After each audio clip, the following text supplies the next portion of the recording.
Tomorrow is actually going to be, I mean, it gets really hot for some of those training camps. Tomorrow's actually going to be pretty decent. We'll talk about the temperatures early on as you're waiting in line to get in there tomorrow at Dove Valley in just a few minutes. But take a look at the wake-up forecast today. We'll be in the low 60s early on, even some upper 50s, but mid to upper 80s this afternoon with a few more thunderstorms. More storms expected, especially across north and northeastern Colorado. I'll show you the timing coming up. But as far as temperatures go, it is going to be warmer. We're closer to 90 today. Yesterday, we were a little closer to the 80-degree mark. Active weather continues. We talked about this all week long. We've got another round of storms each afternoon through the coming weekend. And you can see it's a bit of a hazy sunshine this morning. Quite a bit of cloud cover with winds out of the southwest at about 5 miles per hour. We're at 61 in Denver, Greeley, Fort Collins, a pretty popular number this morning with 40s and 50s in the mountains. Now, this is why we've issued another First Alert Action Day. I think a lot of the big, strong storms that we're going to see will be off of the I-25 corridor, but that marginal risk still clips the metro area, Boulder and Fort Collins. Look here, though, where it turns yellow and this reddish color. That's where we have a risk of some pretty large hail. We could get some baseball-size hail, wind gusts between about 60 to 80 miles per hour.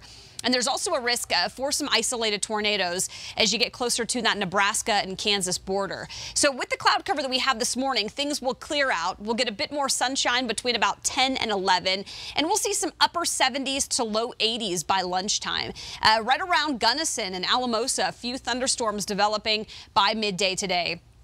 Thunderstorms are going to track through timing-wise at about 2 to 3 o'clock here in town.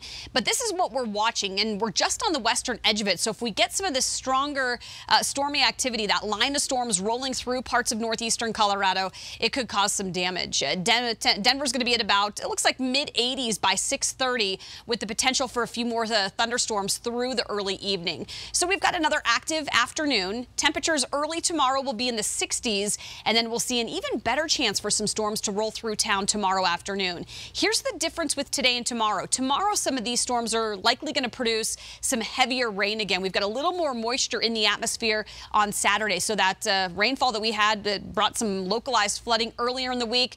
Same scenario possible on Saturday. We'll be in the mid to upper 80s both today and tomorrow. Sunday, we're at about 80 with a few late day storms, and then some upper 70s on Monday. It's a little cooler to start next week. Soak it in, because we're a good 20-25 degrees warmer, Jace, by Wednesday and Thursday. That's when the heat returns by Wednesday.